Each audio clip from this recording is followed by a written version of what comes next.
Hello guys, welcome back to my channel and enjoy this fanfic part 1. Now let's start the fanfic. Team 7 was on the rooftop just for the sake of the day. They were officially a genin cell. Although the three, if they wanted, two are closer to Jonin than anything else, the other is just left a little bit behind cage level. Last year's graduation was written in history books. Two genins who were able to do at least one B rank and one C rank jutsus was unheard of. Yet it happened. However, Hyuga Neji, Rock Lee and Tenten were the only ones that are a team. Ironically, Team 7 and Team 9 was led by two rivals and very different senseis. Hitaki Kakashi, son of Hitaki Sakumo, Konoha's White Fang. A prodigy like no other. A genin at 5, Chunin at 6 and Jonin at 12. A true prodigy with 1,000 jutsu to boot. Unfortunately, have only seen what life had the worst to offer. His two students are similar. Both have a foolish goal like no other. Both are rivals. Both have a tragic past. Both were friends for a very long time. Both want to protect the other. Both would do anything for the other, then hell or the high water. Kakashi knew for a fact that they are bound to be a couple or kill each other. Uchiha Satsuki is known as the prodigy with no equals. Uzumaki, Senju, Naruto is known to be the hardest of workers. The one thing Kakashi is sure from is that he have one scary team. Flashback no jutsu. Same place, 1 year ago. So, unfortunately I drew the short stick. Maybe we should introduce ourselves. Give me your name, likes and dislikes, goals for the future. I'll start first. I'm Hitaki Kakashi. My dislike and hobbies are not suited for you yet until you reach 18. As for dreams, I got many nightmares and I was lost in the path I took. Satsuki and Naruto raised an eyebrow before they shrugged it off as their sensei trying to be mysterious. Satsuki spoke first. Uchiha Satsuki. I like my few close people. I dislike a lot of things. My hobby is training. My goal is to know the truth and punish whoever is responsible. Uzumaki Naruto. The same. Also, my goal is to be the strongest Kage ever. Kakashi just laughed at this. You two don't want to help the other. Naruto grinned. He was finally coming at what he always wanted to confess. Well, you can say that. I don't want to do anything that harms her. Satsuki knew for a fact that Naruto have only her in his eyes. She knows because she can easily feel so. Itachi ni, why you tried to scare him? He's so innocent in fact. I want to eat him. I'm trying to help him with everything I got. Kakashi I smiled at this. He told Shisui and Itachi to help them back in the day. He even gave them some anonymous scrolls under the order of the Hokage. Unfortunately, I had enough with failing teams. I'm gonna take one as an apprentice. Who should it be? Naruto pointed at Satsuki as she did the same and they said in union. Naru. Suki. The two glared at each other as Naruto did all but yelled at the raven-haired girl. Your goal is more important. I don't want you to feel bad anymore. Satsuki simply grabbed her friend's collar. You need to pass. You want to be the Hokage. You need that hat, Bakunaru. Kakashi sighed before I smiled at them. Now, children, stop fighting. I think that I should take both of you as my apprentice. But first, I want to see you tomorrow, 5 a.m. training ground 3. Don't you think to hold off, we'll have a true fight. As he left, Satsuki and Naruto went to their favorite training ground. 4 hours later, Naruto invited her to the Ogun Konoha restaurant. As they ate their dinner, Satsuki somehow was thinking that maybe they are in some deep trouble. She had no idea. The first day as Team 7. Around noon, Naruto and Satsuki were lying on their back, exhausted. Their spar with Hitaki Kakashi was the most cruel training they ever got. Shisui and Itachi, even Makoto and Kushina were merciful compared to the sadistic Cyclope. They used everything they had, and yet they lost and horribly for hours. He may look like a lazy or on drugs, but he's really worthy to be Hokage. And the worst is that he was holding off against us. Naruto tried to move many times, but he was absolutely beat. Satsuki had fell 2 hours before him. She may have a chakra control that rivals any Airyo nin, and reserves that make many Chunins envious, however, she was no Jonin. Damn. All those buckets of sweat, blood and tears went down the drain. Kakashi stood tall. He may had many scratches and a bit winded, his flak jacket was a bit charred, he was sweating, however, he won and easily. Good Kami, what are those monsters? I'm glad it was I who took them in. Guy would have fallen to Satsuki Genjutsu. Asuma would have fell to Naruto's Fuinjutsu. Tenzo would have been distracted by Naruto, then Satsuki would hit him dead on. Unless you're one of the top 10, then you're dead. And how the hell did Naruto learn the Bunshin Daibakua? Those explosive clones were so nasty that my clone's memory almost made me stagger. If I can help them learn some powerful jutsus, or have the control to learn them, then it's fine by me. Kenjutsu would work perhaps. Maybe I should teach them the benefits of the Kushios. Nah, they are closer to a Chunin in the worst time than Genins. The silver-haired Jonin fed his 2 apprentices a soldier pill each. Naruto raised with a kip up while Satsuki sat up. I admit, you two had already did what no other team did before you. You two worked together against me. For this, you'll pass. However, I'll make your training a living hell with 12 hours of training each and every day with only 1 day where we'll rest. As for your clan's training, well, good luck figuring it out. Tomorrow's first lesson is Kenjutsu. But enough with the little kids' training regime. For now, let's go and celebrate by buying a nice sword and eating at a fancy restaurant. I'm really proud of both of you. I'll talk later about your weaknesses, and how to cover them, okay? Now then, Team Kakashi, let's move ours. And true to his word, he would make their lives a living hell. Although, he knew that they both know the human cheating code known as the Kage Bunshin no Jutsu. But picking the swords is the priority. So, the team walked through the village. Kakashi was leaking his killing intent to intimidate anyone foolish enough to touch his team, with Naruto being the most grateful. As they arrived at the weapon store, Naruto remarked something. Isn't this store where Tenten works? Kakashi smiled and nodded his head. Satsuki however went to find a Chikuto. Naruto said, "Hi," to the store clerk, who surprisingly replied politely, and went to the katana's shelf. Soon enough, Naruto found a katana that had a black blade. The clerk however paled. Wait, don't buy this katana, it's cursed, and made by the Uzumaki clan.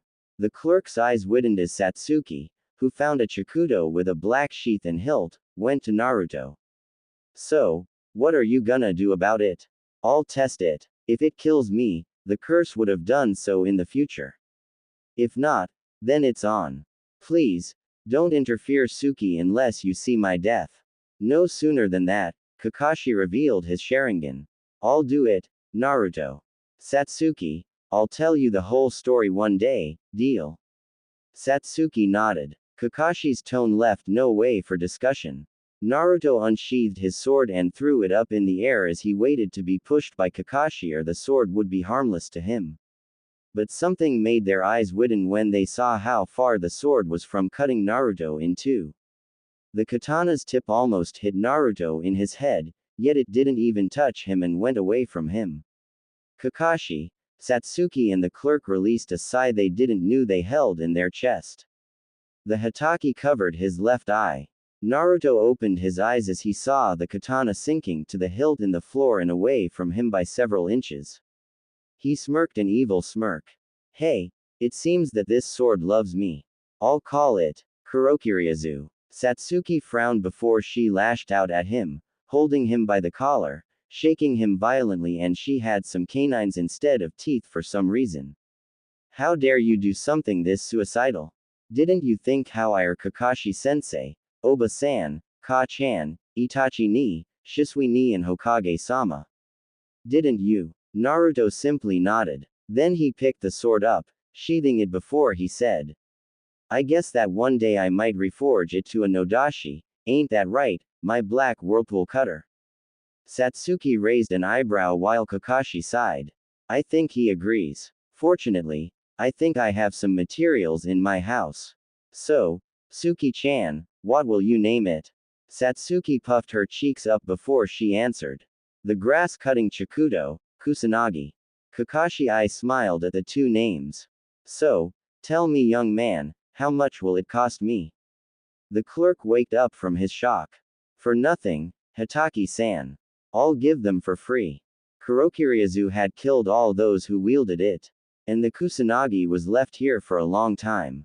Kakashi sighed as he looked at him with his bored expression. If you change your mind, please tell me, alright. Also, do you have a trench knife that's a bit long? Kind of a combination between a trench knife, chakra blade like a certain chain smoker wields, and a tanto. I have two made from Uzu's metal.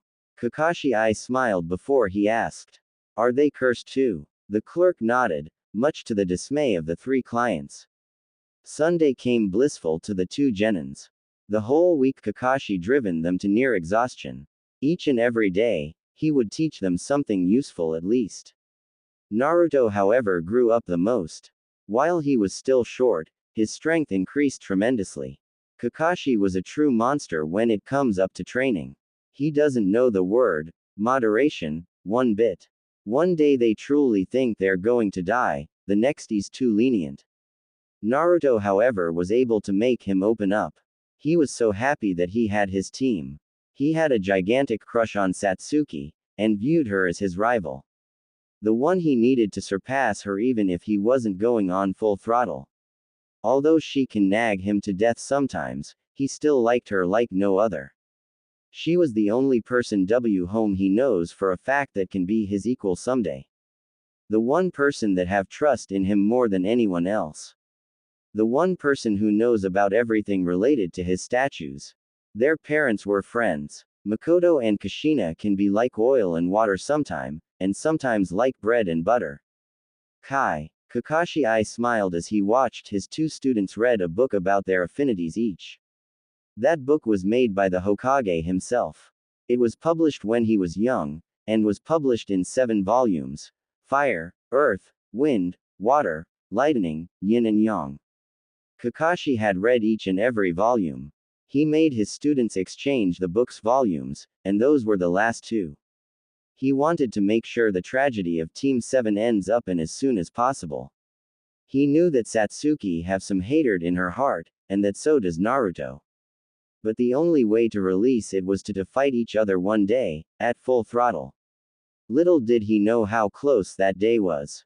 If he knew. Naruto sighed as he watched Satsuki finishing her book. He shook his head in frustration. I used my Sharingan if you wanted to know. Also, wind is the hardest to control. Naruto raised an eyebrow. Did she just encourage him?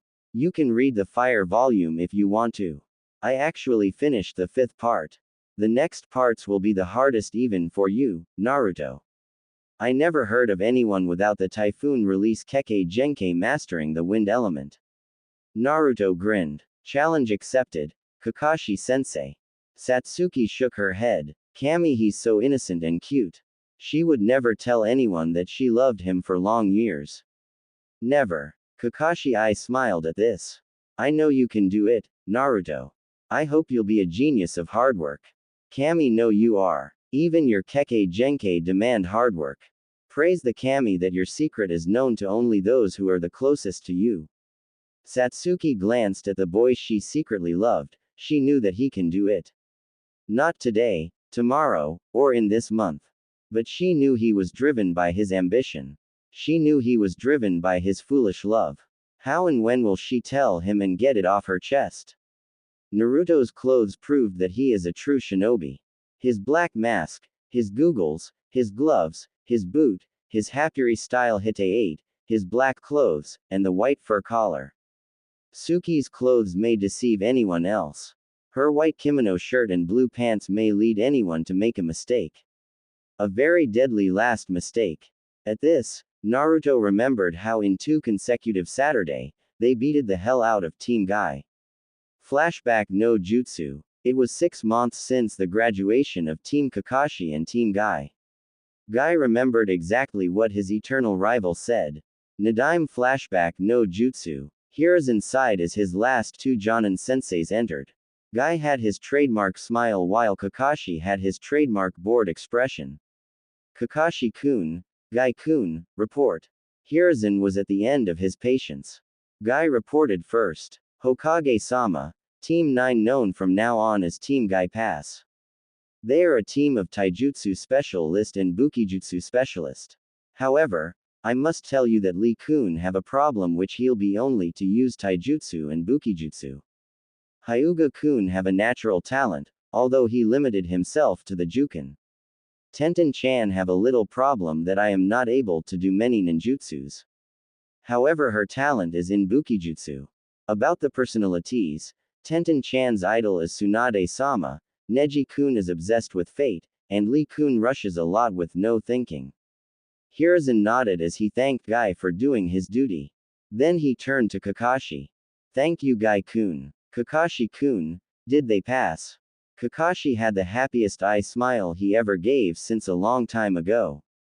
Yes Hokage-sama. They passed and with flying score too. Their teamwork is amazing. They even know each other's jutsus with just 4 hours of training together.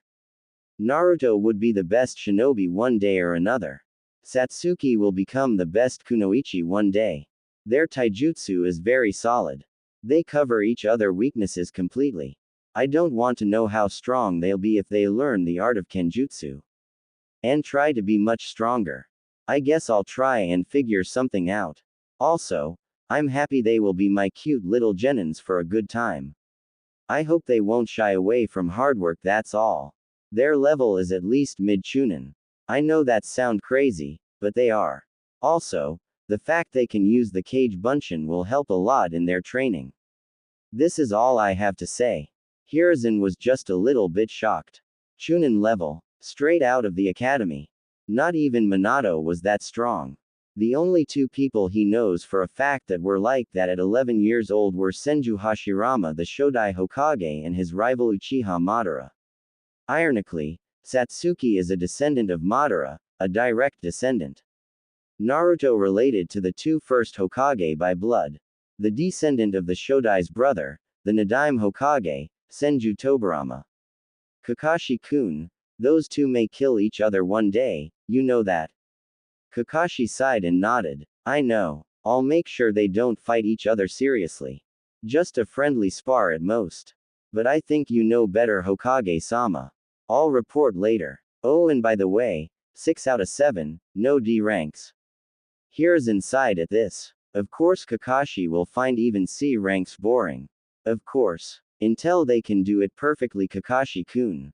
Just make sure they get along just fine. Hi, Hokage-sama, Kai, Kakashi, my eternal rival and best friend. How about we test our students' flames of youth? Kakashi turned toward his best friend and asked the one question that made his day much better. Huh, sorry Guy, did you say something? Guy cringed and mentally cursed Kakashi's hip and cool attitude, much to the joy of Team 7. True, Naruto and Satsuki have nothing against Guy as a person and less so as a shinobi, however, that spandex was looking completely horrendous. Well, we accept. However, one of us will fight twice. Guy smiled as he gave his, nice guy, pose with his shining teeth. Naruto mentally asked himself how he did that. Ping. Well, Lee-kun, who you choose? Lee smiled as he looked at Satsuki. Sorry Satsuki-san, but I want to see for myself the power of the Uchiha clan. Suki raised her shoulders as she activated her Sharingan. Okay, let's see. Guy announced the beginning of the fight, which unfortunately for Lee who used the Omid Renge, front lotus, on air. Guy however grabbed Lee by the ankle just before he slammed the earth and hard. Kakashi looked at Naruto. I knew this would be funny. Naruto did all but exploded in a fit of laughing. Kami-sama, he's denser than me. Kurama shook his head at the Uchiha girl's evil way of fighting. Good thing that wouldn't work on this brat. As Guy dispelled the genjutsu, Lee asked the question. Genjutsu? Since when? Naruto chuckled as he answered. Since the very beginning. As soon as you looked in Suki-chan's eyes you already lost. Her brother is a genjutsu monster after all. Kami-sama, that was hilarious. I'm glad to be on her team. Kakashi sighed at this. However, it was very funny if he was honest. Okay. Naruto vs Tenten. Hajime. Tenten immediately unsealed a whip. Naruto's eyes twitched. What are you gonna do with this? Why whipping you into submission? Satsuki almost yelled profanities at this. However, she calmed herself up. Don't you dare and lose, Naru. Naruto nodded as Tenten immediately threw many weapons at Naruto, who didn't even move. Each and every time she throws something, it just missed. Satsuki giggled softly. Naruto was a wind type. And he was a pretty good one. He was simply manipulating the wind with his chakra. Then Tenten engaged him with her whip. Naruto, however, appeared behind her, his katana unsheathed. Sleep. And he hit her with the dull side. Kakashi shook his head as he knows exactly how strong the boy was. Neji then looked at Guy, who nodded. Naruto simply said in as he gave his sword to Satsuki, much to the shock of Kakashi. Well, very subtle shock. Naruto does really trust his teammate more than just his life. The Uzumakis and the Senjus never give their swords to anyone that's unworthy of their absolute trust. No ninjutsu. Just taijutsu, but nothing else. Fine by me. But you better surrender. Fighting a Hyuga with pure taijutsu is a suicide. Fate already decided me as the winner. Fate, you should really be a fortune teller, not a shinobi. Naruto's sarcasm pushed Neji to attack ruthlessly. However, compared to Kakashi and Satsuki, it was a very slow motion. For almost half an hour, Naruto simply dodged each and every strike as he mocked Neji relentlessly. This is the strongest clan of Konoha. Huh, good for you that the best ones are nearly extinct. Strongest the most in numbers. Naruto almost hit Neji if it wasn't for. Shut up, you clanless clown. Heck, Kaden, 8 trigrams rotation. A spiral made of pure chakra attacked Naruto and projected him backward. Satsuki was outraged as she yelled. Naruto wins. Neji cheated. Neji looked smugly at her as he answered. I didn't break any rule. This is the power of the Hyuga clan's taijutsu. Hake Rokujuyanshu, 8 trigrams 64 palms. Suki gripped her Chikudo's hilt as Neji almost slaughtered her teammate. If it wasn't for Kakashi, Neji's head would have fell down to the ground. I win. He can't move. Naruto, however, raised up like it was nothing. Damn. You used your chakra, huh? Let me show you how to truly use your chakra in taijutsu. No sooner than that, Neji took only 3 hits. A palm in his stomach, a kick in the ribs and a spinning kick to his head. Hyuga Neji fell to the ground with a few broken bones. Sorry about using your help, Kurama. Hey, it's better than doing nothing. I think that Uchiha girl likes you a lot, by the way. Kakashi sighed as Guy apologized to Naruto, who was shocked at first then told him that it was fine. Worry not, Guy-sensei. It's really nothing. Just don't give any of them a green spandex, please. Satsuki was glaring a hole toward the Hyuga prodigy. Neji, pray to Kami-sama that you'll survive my wrath if we ever spar. The week after, the Uchiha girl beated Neji blue, black and red in a no-hold-barred spar.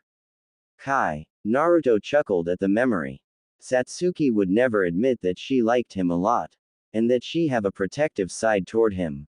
While he didn't look at a gift horse's mouth, it kind of annoyed him how she acts sometimes like him mother. Which was not a good thing. Satsuki, however, had a very peaceful smile. While it was just a ghost of a smile, it was still a smile. She remembered how she cooked for Naruto and how he ate it all despite the fact that it was extremely spicy. She remembered how his face lit up and literally spitted fire, and then he gulped a gallon of water as steam escaped his mouth and his head deflated. She remembered how Kakashi punished them and how he ended up sleeping outside. How she carried him home and kissed his cheek. How adorable he was. She remembered how he defended her from some bullies. How he told her that she have an incredible strength and power lying dormant inside her. She remembered how he was the only one who stood by her side when she pushed everyone else away from her. How he does hold off against her ticked her off, yet she held no true grudges. He told her his true reason. He never wanted her to look bad. She fell in love with her first friend. Fate does exist, she mused. How else would he stay by her side to this day? She also remembered how he told her everything about himself. How his father was the Yondaime. How the Kyuubi was innocent. How Kurama is a sentient and an extremely intelligent being, smarter than any human and with more experience than anyone else. She was enraged. She was livid how the village treated the kindest and the most innocent boy in her class like that. She was about to vow to destroy Konoha one day before he stopped her, saying that he doesn't blame his father, and that the fox is much smarter than the villagers. She became cold and distant to almost everyone else. Shisui at least wasn't one of them and considered Naruto his brother in everything but blood. Naruto told her his true goal in life, to make everyone remember how his father wasn't as half badass than him. She told him everything. How Itachi saved her and her mother from the insanity that was her father. How she was still terrified how her clan fell to a single man. She told him that all she wants is to know the truth and kill whoever responsible for that. She even told him about the curse of hatred. I swear that I will help you. I don't care if you'll be an angel or a devil, I'll follow you even to the bottom of hell itself. Just never leave me. Those words were the kindest and sincerest she ever heard from anyone in her short life. She became much more motivated since that day. Hime was very innocent and kind that day, but that innocence and kindness was her light. The light that chased all the darkness away. Now, however, the raven-haired and the blonde-haired were waiting for Kakashi to tell them anything. Well, since today we have an exceptionally day off, why don't you two go to the academy? The classroom to wait is still the same. Naruto and Satsuki nodded as they went down. Kakashi I smiled at this. Sensei, your son have chosen very wisely. If the one he loves does grow up like your friend did, he'll be the luckiest man by then. Naruto and Satsuki went to Kushina's house, which was the closest to the academy. Not that Makoto's house was a few yards further. As they both ate their breakfast, Naruto cringed as he remembered their classmates. Suki-chan, please, I beg you, don't kill or hurt anyone that badmouths me. Satsuki sighed in annoyance. She puffed her cheeks, pouted and frowned before she nodded. Thank you. By the way, Suki-chan, your eye color is different from every Uchiha I know. That's a bad thing. No, I mean they are black but with the faintest tint of blue. I would say that they are the most beautiful eyes I ever seen, but your Sharingan is also intimidating, I must admit. Little did Naruto know that he just said the best compliment to any Uchiha lady. The academy. Everyone was shocked as Naruto and Satsuki sat beside each other.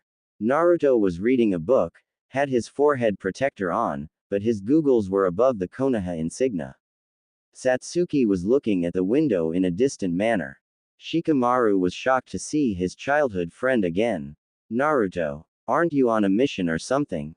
Naruto simply smiled like his sensei always does. Nah, a very rare day off. The Nara simply went to sleep like he always does. Before he did, however, said two things. I hope you two have became stronger. I would have done the same if it wasn't so troublesome. Then Kiba came. He simply laughed at Naruto, who then verbally stabbed him. Hey, the dead last have decided to see how we graduate. Even that Uchiha wasted her life away. Says the mutt that was stuck in a well for a year. Hinata then came and was kind of shocked to see Naruto and Satsuki at the same table, yet they didn't glare at or insulted each other. Ohio. Surprisingly, both replied at the same time. Ohio. Yo. Satsuki's sweat dropped at this. Naruto is so like the mostly lazy cyclope. I really need to talk to Kakashi-sensei. Then one by one, the whole class was full. Haruno Sakura had almost insulted Naruto only for the blonde to glare at her, which definitely terrified her as a pair of blue-slitted eyes glared into her soul to scram or else. Too bad there is no one who'll be fit in our team. Sakura may have a fine control, but I might kill her if she think of putting her hands on Naru. I guess we'll make a calamity one day. Satsuki started to call him Naru a few months after they became a team. He was the only person who ever got a nickname from her. Soon enough, Iruka entered the classroom. However, he was shocked to see the two who saved his life from Mizuki visit him. Iruka-sensei. Kami-sama, I missed seeing you around. Long time no see, Iruka-sensei. Before the scarred Chunin says any word, Satsuki shook his hand while Naruto almost broke a few of his ribs thanks to his bear hug. Naruto, ouch, stop. Sorry sensei. I'm so happy to see you again. Ichiraku Ramen, really? Is he going to hold the damn candle or what? Okay. Naruto, Satsuki, wait outside, please. Okie dokie, sensei man. See you around. Choji stopped munching, Shikamaru was paying full attention, Ino and Sakura stopped bickering, Akamaru stopped barking, Shino raised both eyebrow, and Hinata had a shocked expression. Then all hell broke loose as the whole class yelled. What the hell? Iruka looked at his two ex-students leave and saw all his impending to be ex-students and used his Oni-Atama no Jutsu, Demon Head Jutsu. Shut the hell up. Those two are true ninjas. Outside, Naruto and Satsuki chuckled and giggled respectively as they heard the ruckus.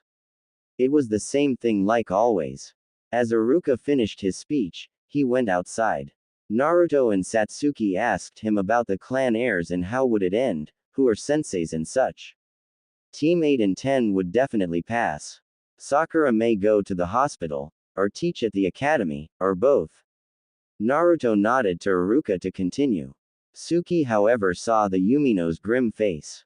She gave Naruto a look that made him understand. And to think that one of Konoha's strongest shinobis is clanless.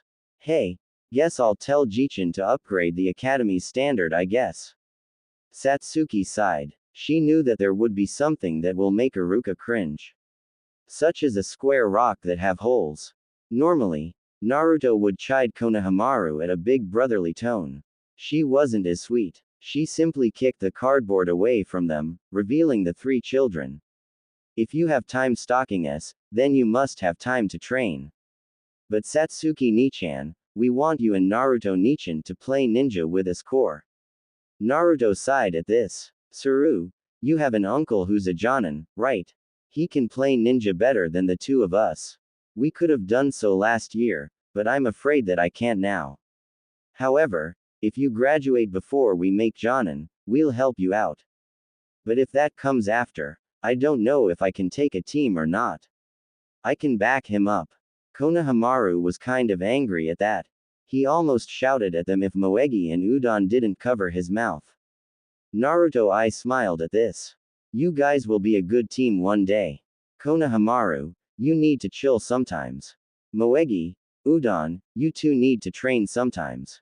Book smart alone isn't enough. I hope to see you in the academy sometimes. If I'm allowed to teach, that's it. Satsuki simply smiled a ghost of a smile as Naruto handled the situation like a true teacher. You're really good with children. Good for you. One day you'll really need it. Suki-chan, shall we catch Iruka-sensei?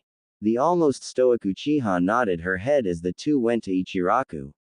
Nami no Kuni. Tazuna's house. Uchiha Satsuki carried her unconscious teammate. She was simply livid at how he took many hits for her. Team 10 fortunately were quiet and so was Tazuna the bridge builder. Her sensei had passed out. Great. As they walked, she noticed how frail and innocent Naruto looked.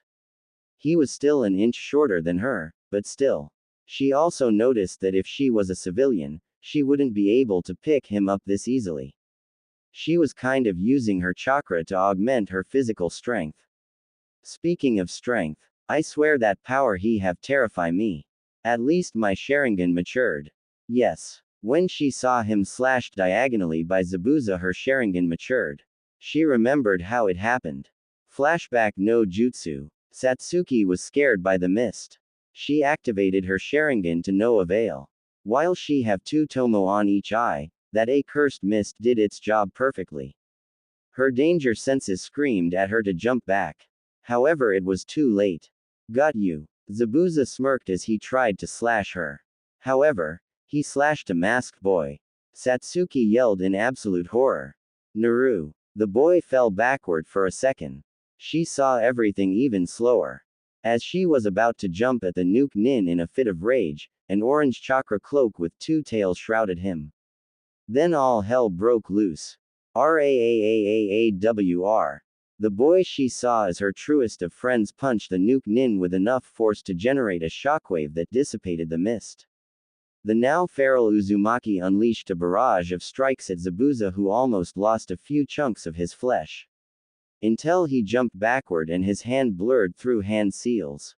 Suiryuden no Jutsu.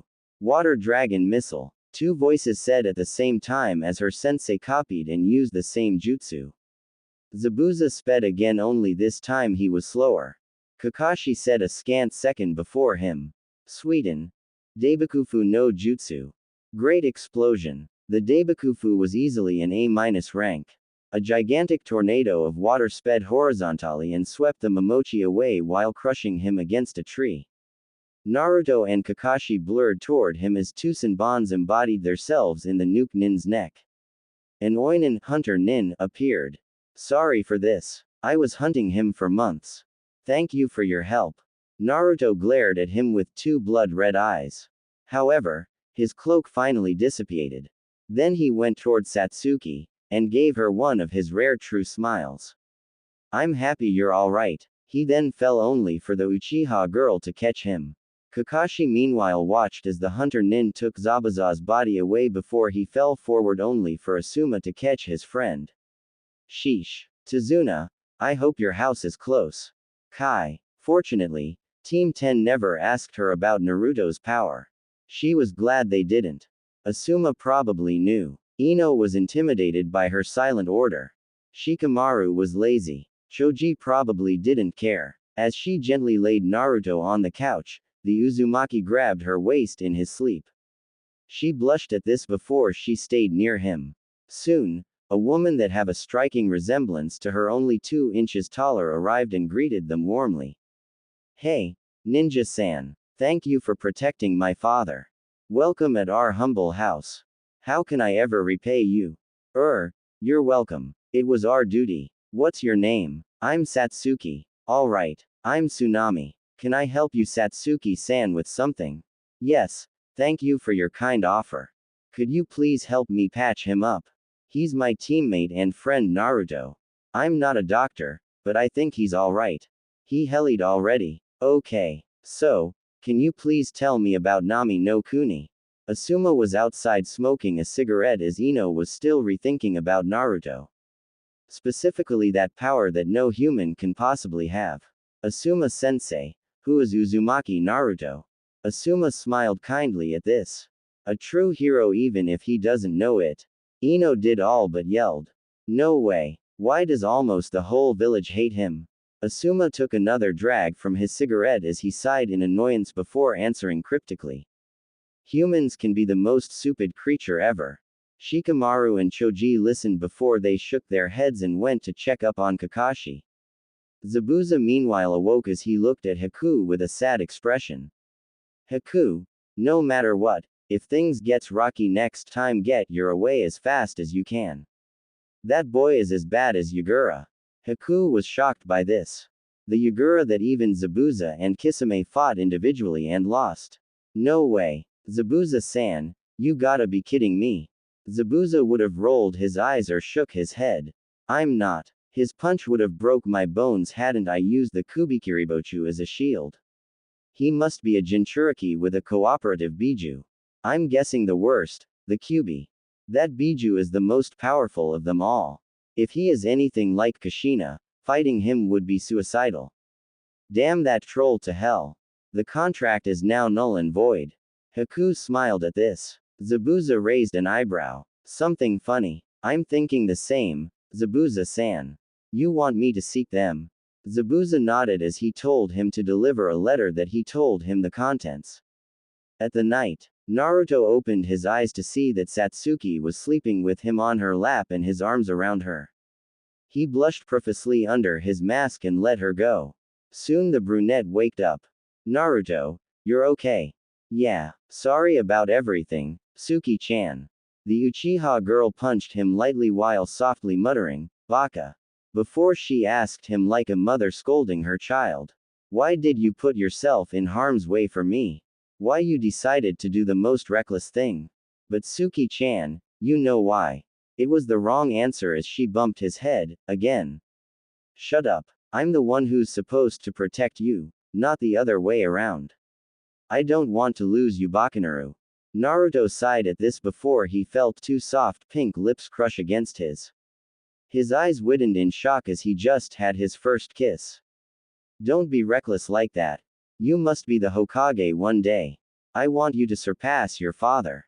Naruto smiled a true happy smile at his best friend. "I will. I just don't know how and when." "Well, I hope soon enough." Soon, a voice came which clearly becomes to a 12 years old girl.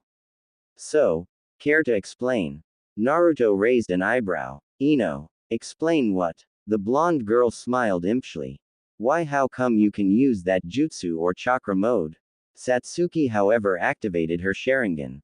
Ino gasped at this. However, the brunette's words terrified her. "If you want to die, then spread the secret." Naruto sighed as he shook his head.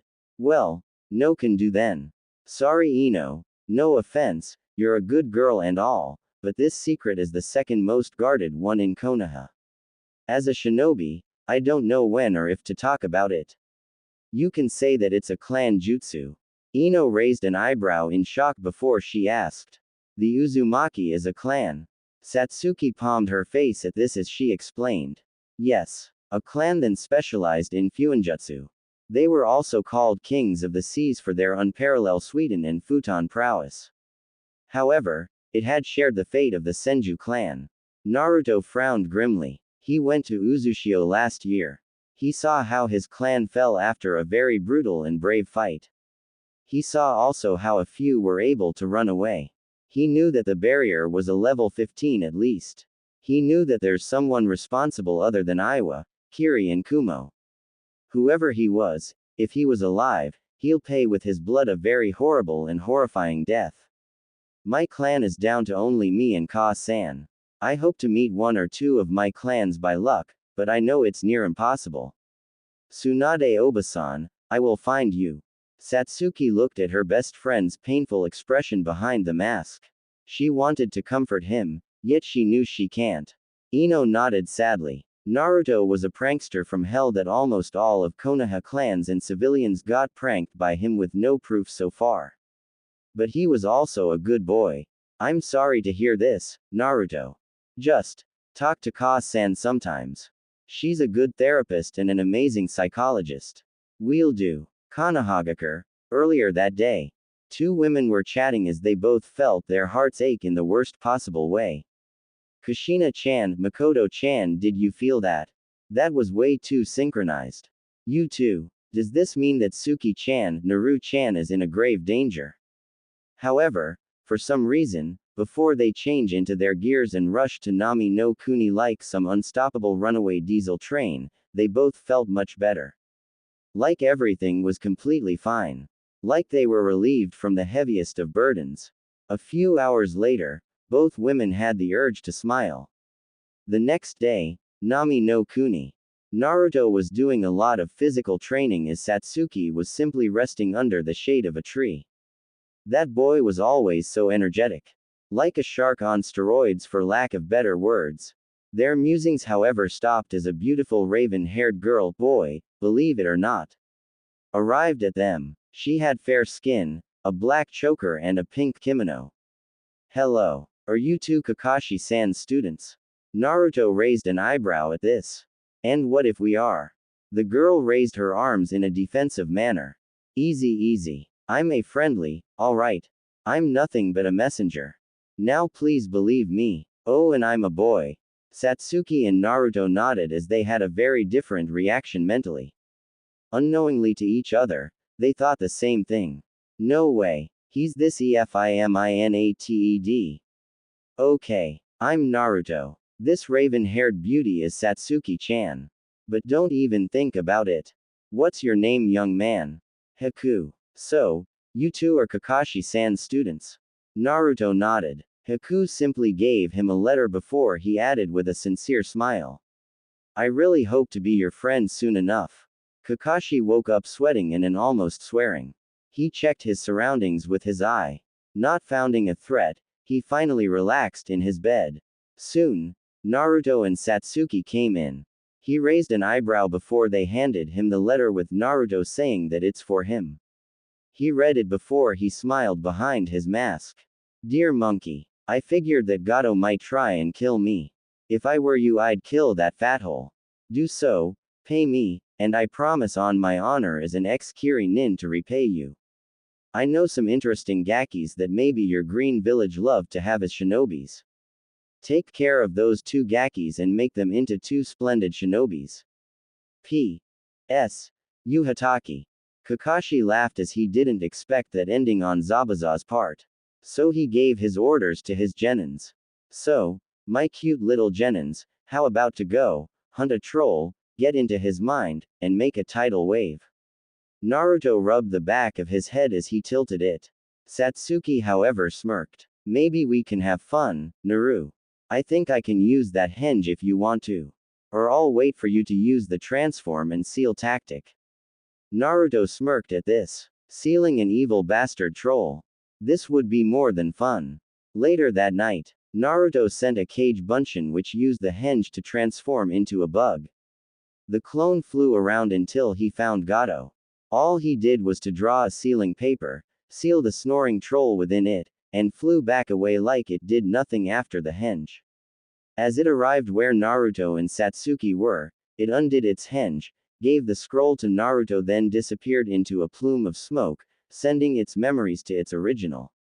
You can be very useful whenever you want to, Naru. Naruto gave his teammate a dry look before he shook his head.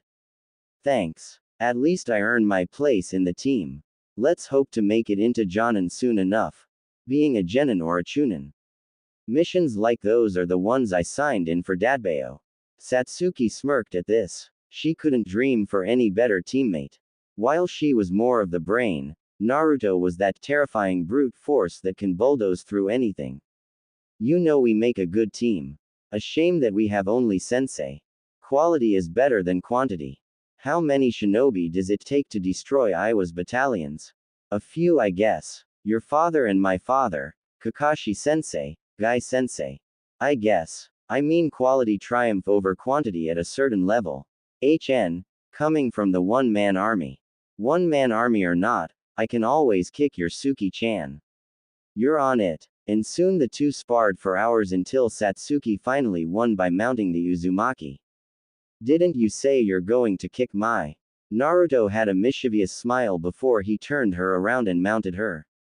I'd rather turn it to a percussion drum Dadbao. The two then laughed. Well, Satsuki chuckled at the joke. She knew he didn't get what he just said.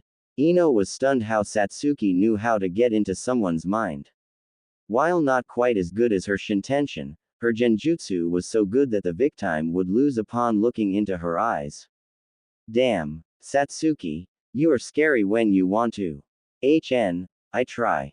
Ino, could you be a kind girl and peek into this troll's mind? Ino nodded as she made the sings for her Shintention no Jutsu. As her body went lump, Suki waited with a paper and a pen. As her comrade's eyes opened, she told her many things she wanted to know. I think that his forces might try to attack the bridge. Meanwhile, at the bridge, Naruto had the fun of his life. He always wanted to use his katana against many opponents. With his Taju Kage Bunshins and Wind Chakra, the thugs went to their death. They're gruesome, bloody, and not gentle at all deaths. This is it. You gotta be kidding me. I can't believe that I left nothing for Suki-chan. She's going to be so mad at me and might nag me to death Dadbao. Tazuna, Shikamaru and Choji were more than just shocked. The three thought in unison. What the hell is this guy? As if he knew what must have been in their mind, he smiled warmly at them. A good shinobi. Meanwhile, a hut in Nami. Zabuza-san, all of Gato's thugs are dead. They were killed by that kid. Zabuza smiled in satisfaction as he looked at his long travel companion. And he gave him a look that was the closest to a father saying goodbye to his son. Splendid, Haku. Thank you for being the son I always wanted. Thank you for not leaving me whenever things went south. Thank you for taking care of me. I want you to do me one last favor. Go to that old man's house, and ask them for my fee. I think it's time for me and Kisame to do that thing. Haku's eyes widened as they became wet. Zabuza was practically saying that their days would be over. I'm sorry about it, son. If I die, please take my Kubikiribochu from whoever wields it apart that puddle. Also, tell Kisame that I'm thanking him for being a good friend. Zabuza-san, stop being this pessimistic. I know that with you and Kisame-san, and the ever-increasing rebel forces, Yagura's regime will fall. I'll wait for the psycho and his group to come back here.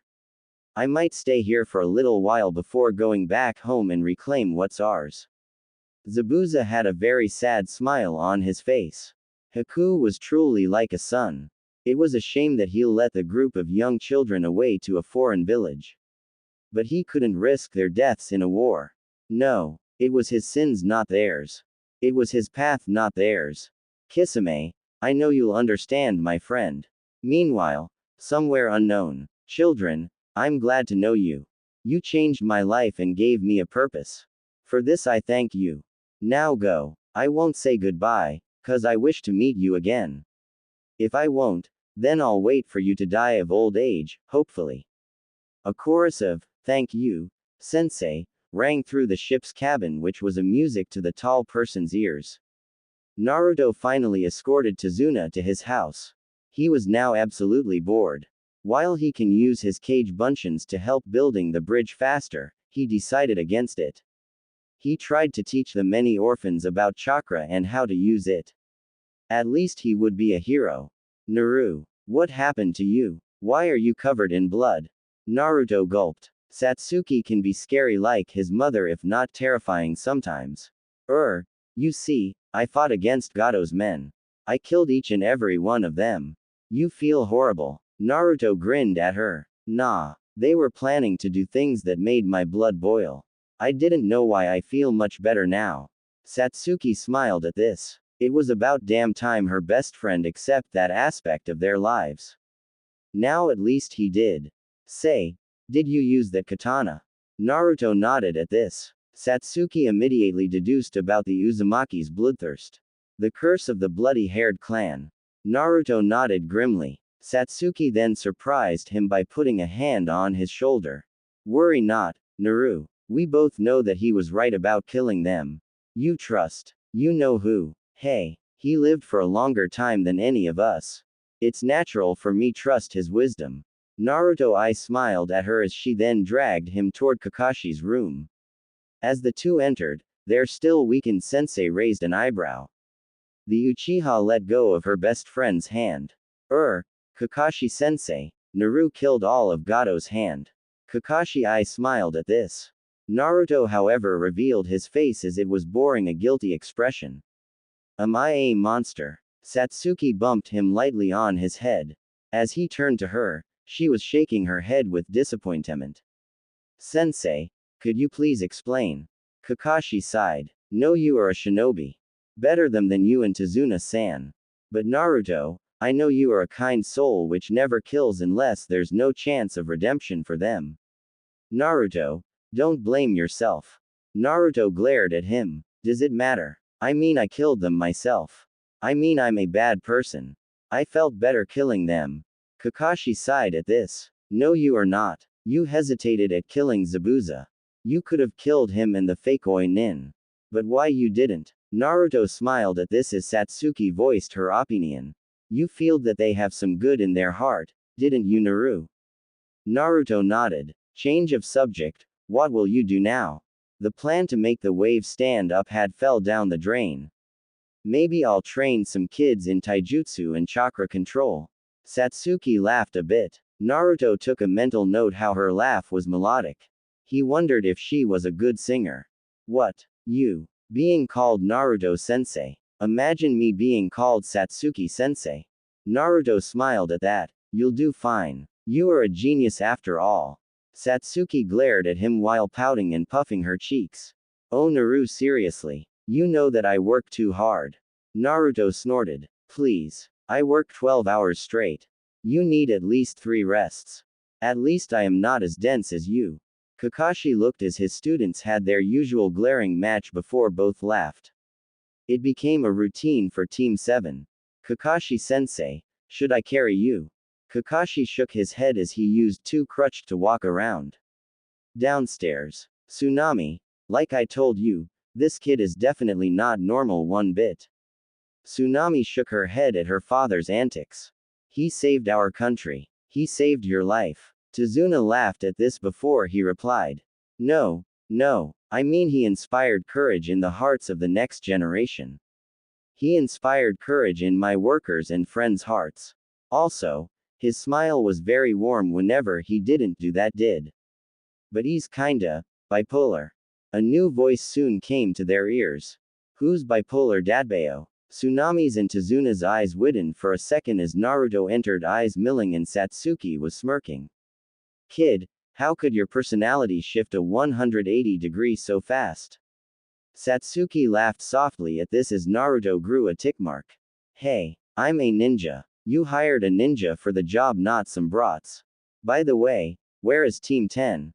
Tsunami smiled softly. I guess they're training. They went with their sensei outside an hour ago. Satsuki nodded as soon, a young boy identified as Inari came. I don't know why they try so hard. Gato is strong. Satsuki snorted as Naruto laughed loudly. At this scene Kakashi came. So, something funny. Naruto smirked at this. This kid is a true comedian. He said that a midget troll is strong. Inari soon slammed his hand on the table. I'm serious. You're going to die if you fight him. What do you know of suffering? Satsuki's glare immediately shutted him up.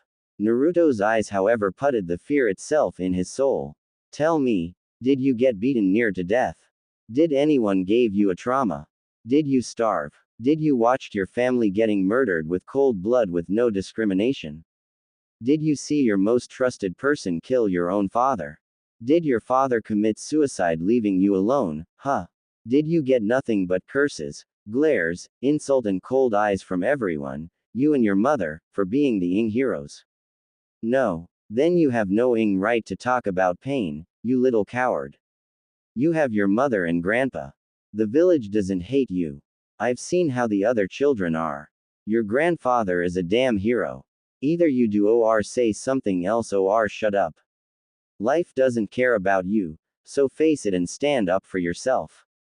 Naruto soon left, slamming the door behind him. Satsuki was now livid as she went, following her teammate. Inari was more than shocked. How could that boy be this strong? Tazuna asked bluntly the question. Kakashi-san, to who happened all this? Kakashi sighed as he replied to and asked Tazuna at the end. Tazuna-san, Tsunami-san, Inari-kun, those happened to us. To our team. We might be unbelievably strong, but we are but humans. Tell me, Tazuna-san, what made Inari-kun like this? Tazuna glanced at his grandson, who nodded. As the old man told Kakashi the whole story, Kakashi nodded in understatement. I see. Inari-kun, try to move on. Naruto just wanted you to get out of his depression. He had a bad past, and so did I and Satsuki. Let's say that Naruto is considered a hero by a very few persons, despite the fact that he's the one who saved their lives each and every day. Inari's eyes widened at this. Kakashi continued, look, don't hold anything inside you. But when you don't feel the same pain anymore, you should try and forget about it. I lost my father too, and at a very young age. My mother died at my own childbirth. Then I got a few precious person and lost most of them again. Now I have those two and a few friends. My advice, young one, is to cherish those you love, and try to be nice to everyone, and you'll see, okay? I believe you can do it. Inari nodded at this and smiled. Kakashi-sensei, about Gato, how will you do the deed? Kakashi simply smiled. When the time is right. Maybe I'll pay someone his dues and leave Gato for you. By the way, most of his mercenaries are dead. Inari was shocked at the news. Who could have done something like this? And that kid is the one who killed them. He just doesn't like to talk about himself a lot, I guess. Inari cried a few tears of joy as he knew that the nightmare was finally over. Tsunami and Tazuna thanked Kakashi and his students profusely. Meanwhile, Naruto and Satsuki were sparring full contact with no hold barred. The fight was brutal, merciless, and was much needed.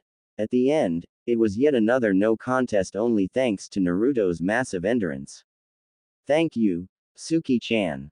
Satsuki smirked at this. You're welcome, Naru. So, now what? Naruto sighed. Did you know everything? Satsuki nodded. Naruto gave her that look. I guess we'll recuperate, pay Zabuza, or rather Kakashi-sensei pays Zabuza, get our dues, and give the village their money back. But since you're the one who knows the best, you'll have to do it. Naruto soon had a nasty lump on his head which it had smoke just like Satsuki's clenched fist.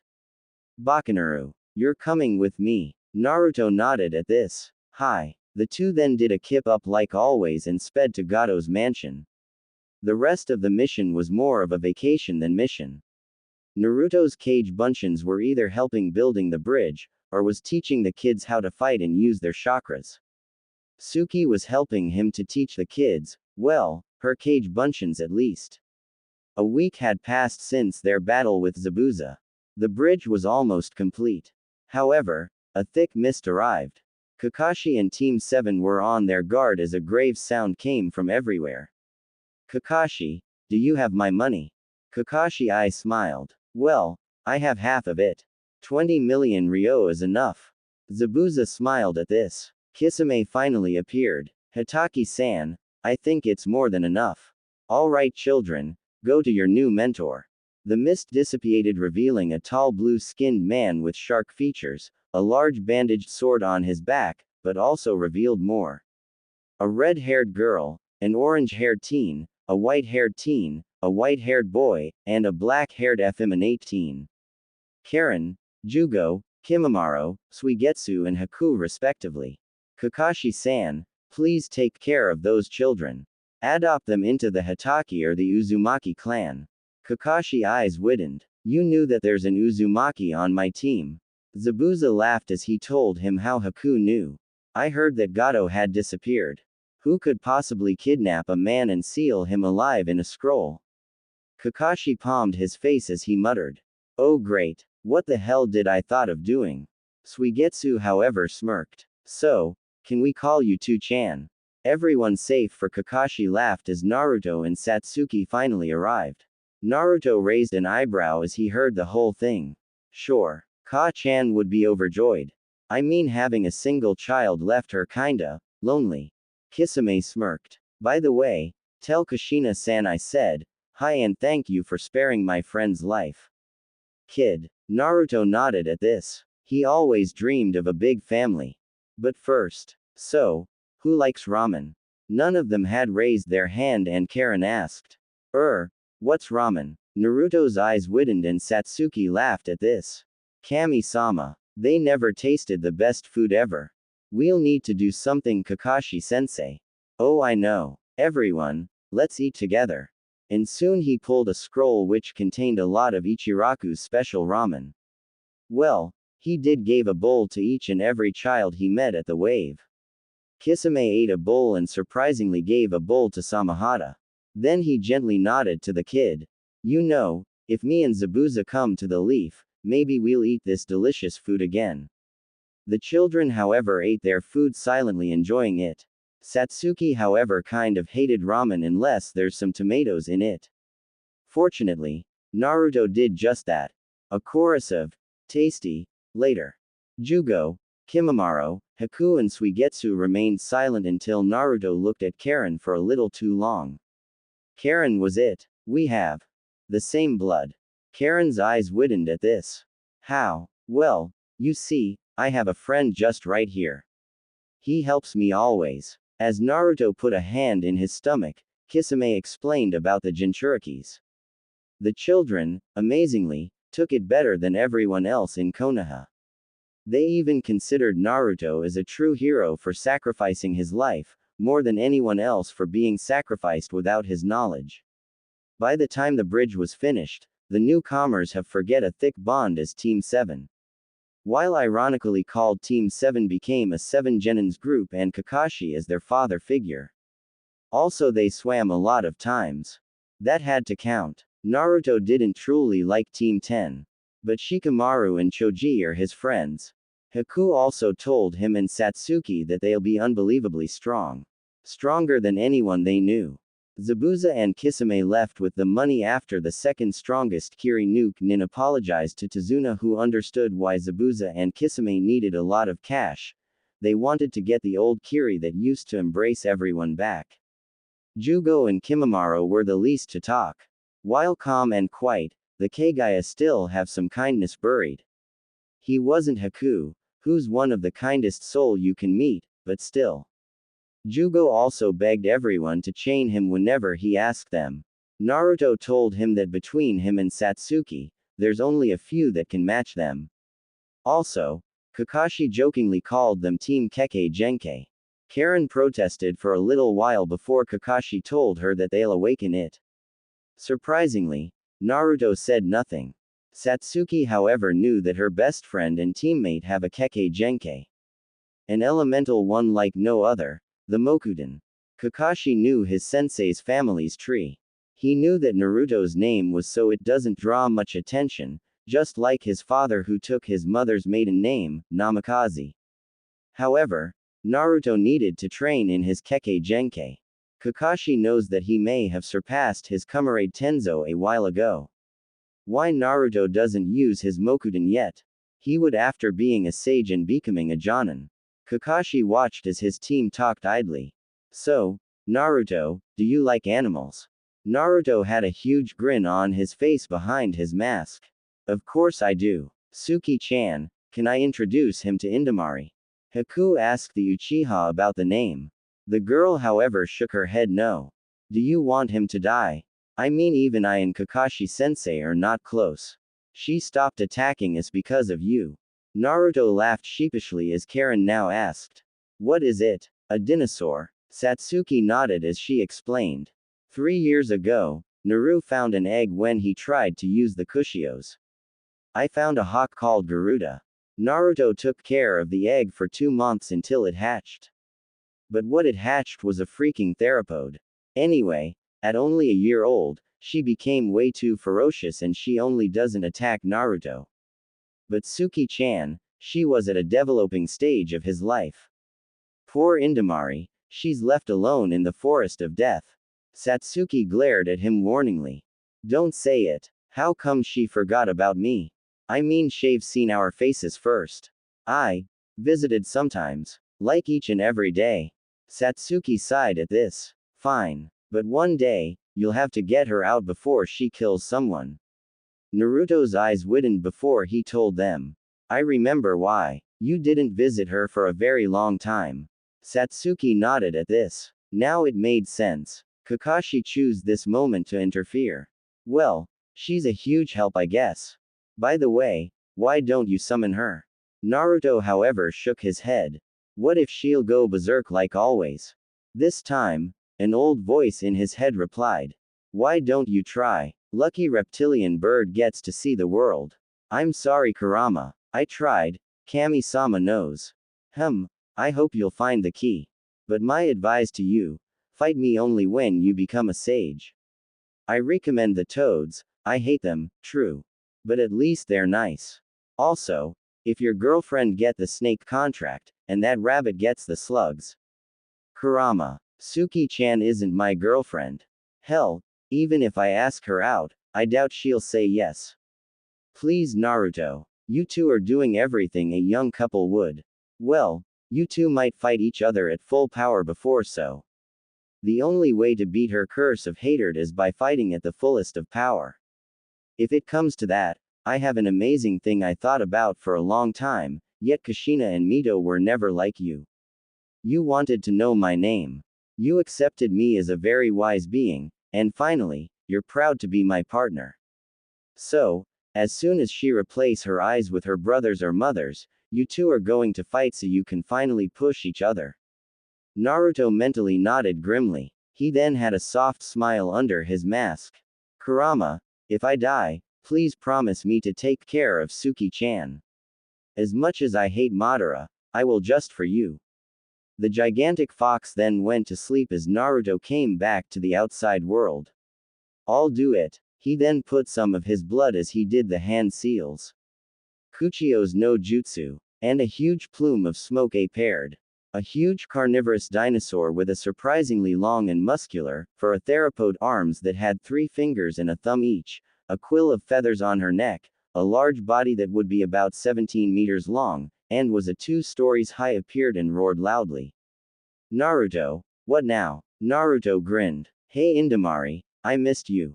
Meet my full team. Kagaya Kimimaro, Yuki Haku, Uzumaki Karen, Jugo, Hozoki Suigetsu and finally, Uchiha Suki-chan that we both know and love. And let's not forget our dear sensei, Hitaki Kakashi sensei. Indamari left her right clawed hand. Yo, hope he's not a handful. Satsuki muttered something. Kimimaro, Jugo, Karen, and Haku smiled.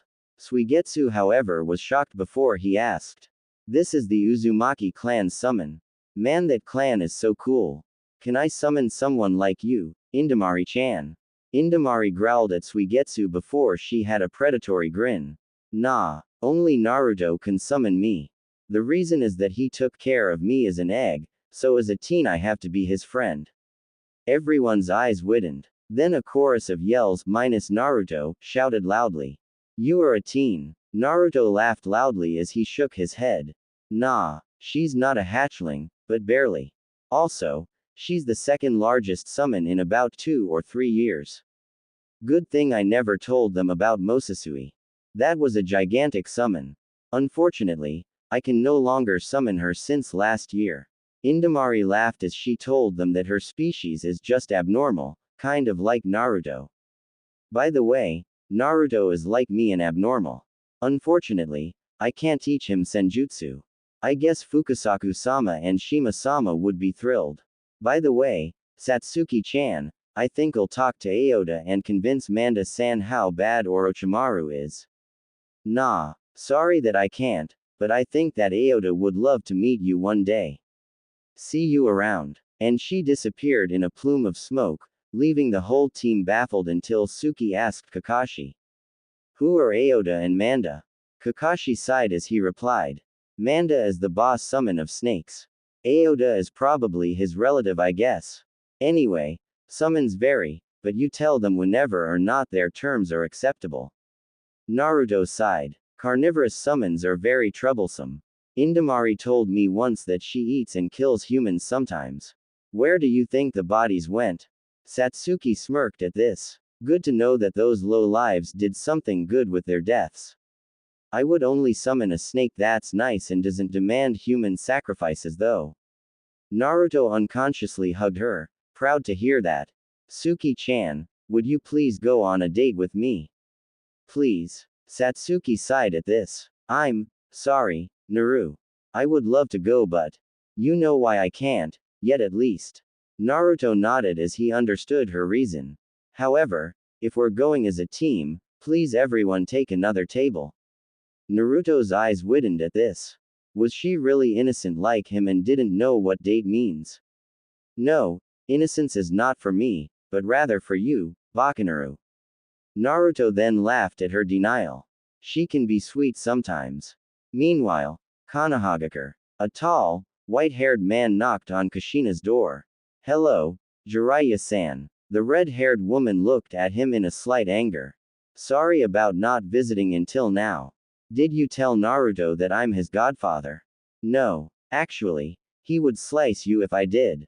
Jiraiya was kind of shocked at this. He knew Naruto and Satsuki being the best of friends, teammates, and possibly future husband and wife, but to hear that his godson fell to that curse. Just kidding. Seriously, why didn't you visit for years? Jiraiya sweated, but soon he cried in a very high-pitched voice. Kya, as Makoto kicked him in the balls. That was for leaving the kindest of souls for so long. Jiraiya winced out. I'm sorry, before Kushina and Makoto helped him up to a chair. Makoto then asked him a little favor. Jiraiya-sensei, could you please help my daughter unlock the Mangekyo? Jiraiya's eyes widened as Kushina continued. Naruto is an almost perfect Jinchuriki. And the same Kyuubi that both me and Mito-sama held was not without a brain. We simply were foolish, I admit. Naruto managed to befriend him, but he told him that only after he becomes a sage that he'll acknowledge him. And that, he have the body of a sage databane. Jiraiya's eyes widened in pure shock. To have the body of a sage meant that the risks of senjutsu are practically zero. I'll see what I can do. When will he return from his mission? Kushina saw Pakun, who came at her with a letter from Kakashi. I guess this week. As she gave Pakun a nicely cooked steak, the dog high-fived her in gratefulness as he ate his meal. The red-haired woman read the letter as her eyes widened. Makoto-chan, Jiraiya-san, I think we must tell this to Hokage-san. Kakashi was talking with Asuma and Tazuna about many manly things that shall not be written. The two teams were now at the ocean swimming, with Naruto almost always winning. Suigetsu would win sometimes, but Naruto would most of the times. How can you swim this good? Naruto simply shrugged his shoulders. The Uzumakis can swim like a fish or a marine reptile, I guess. Suigetsu was surprisingly very close to Naruto. The two had many things in common, they guessed. Karen and Ino became friends. Haku was playing a game of shogi with Shikamaru. Satsuki was currently fishing. Kimimaro and Jugo were sunbathing as Jugo was talking to animals, like he always do. Naruto then looked at Suigetsu. Say, can you hold your breath or breath underwater? Which one? Suigetsu shrugged his shoulders. Both. I can do the same. I think I got an idea. How about we terrify the fishes towards Suki-chan's hook? Suigetsu shook his head as he seriously didn't have a death wish. A few hours later, Naruto was grinning like an idiot. He caught a lot of salmons with his cage buncheons. He loved salmon fillet more than anything that wasn't ramen or red bean soup. Seriously, Naru, you have the luck of the devil. Naruto nodded. While Satsuki caught a few fishes, Naruto caught a lot. Shikamaru and Choji were shaking their heads. How did any human do to catch fishes underwater? So, this is it, Shinobi-san? Tazuna asked in his newly completed bridge. Unfortunately, all good things does always come to an end. We'll visit you sometimes. Asuma replied. Are you sure, Tazuna-san? I mean 100 million is a lot of money, Dadbao. Naruto asked in worry as Tazuna, who's recently appointed the mayor of Nami no Kuni, insisted on paying them 120 times a basic S-rank fee. I'm sure, Naruto-kun. You helped building this bridge that shall be named in your honor. You inspired courage in the wave. You taught the next generation well along with Satsuki-chan. This is the least we can do. Tazuna-san, your hospitality and generosity knows no boundary, it seems. Kakashi complimented the old man, who rubbed the back of his head. No, I just wanted to apologize properly for the trouble I caused you. Beside, Gato's execution was a bonus. It is thanks to your soldiers that we got our fortune back. Tazuna said in gratitude. Naruto Nichan, Satsuki Nichan, please come back here sometimes. The whole children that were there, students yelled in unison, making Suki smile and Naruto kind of blush under his mask. We'll do, I swear that Dadbao. Naruto did all but yelled at the almost top of his lungs. Suigetsu muttered something as Karen bumped him on his head. Shikamaru, Choji and Ino didn't understand what's so special about that blonde. Sure, he helped a lot on this mission, if he wasn't the workhorse of the team, but still. Mendoku's troublesome, Naruto, couldn't you be more easygoing? Shikamaru said within a bored tone. Satsuki was tempted to use her ninja wire and channel a lot of voltage through it, but she shrugged it off. Says the lazy who didn't want to even swim. Naruto immediately threw back. Everyone laughed at this, even the stoic Kimimaro and the icy Haku. Wait a second. And Satsuki, although Naruto's ears were focused on his teammates' laugh. As they walked to Konoha, Asuma was pulled a bit by Shikamaru. Asuma-sensei, is it true that Naruto is the Kyuubi? The lazy Nara whispered. Asuma did all but palm his face as he saw the glare his student received from the now 8-men squad Team 7. He is not. He's a hero in my book. Should I ask you about your clan techniques? Asuma replied. Shikamaru, Choji and Ino nodded in understatement. Kakashi sighed happily. Team 10 kind of accepted Naruto. Satsuki however looked at Ino in a kind of a bad manner. Ino, if you say anything like that, I swear I'll kill you. Is that clear? Ino nodded nervously. Satsuki smiled at this as she continued. Well, at least we don't have a problem, do we? The Ravenet said in a bit happier than usual tone. Naruto was a hero in her book. Why everyone was so stupid? Beside, she met the fox once. If he wasn't in a bad mood, and you tried to reach for him, you can say that he's a decent being. So, we go and shop for some new clothes. Ino asked her friends. I dunno. I'd like to, but honestly, I don't really know. Karen replied. Karen, if you want to, I'll pay for it. I don't usually buy anything like that. Satsuki said in a cool tone. Naruto smiled at this. While Satsuki was a bit of a tomboy, well, a lot, she was also very feminine. If he was a pervert, he would say that she'll become one of the deadliest and most beautiful kunoichi. Although, if he was honest, he would say so yet innocently. He still didn't figure out what the word date even mean. Maybe he'll ask Kakashi in private. Say, Kakashi-sensei, you think we'll see Zabuza and Kisame again? Naruto asked the unasked question by 5 children. I don't know. I mean, this is a small world. I hope to meet them in a much friendlier terms. Kakashi said in a hopeful tone. Everyone in the almost official Team 7 nodded. Soon, Pakun came in a shunshin to Kakashi. Yo Kakashi, I got a message for you. Pakun said in a grumpy tone. Thank you Pakun. So, when we get back, I'll treat you okay.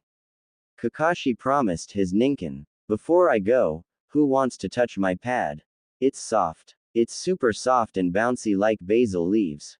Pakun asked, almost yelling at the end. Surprisingly, Naruto and Suigetsu just did that. Satsuki and Karen joined a bit later.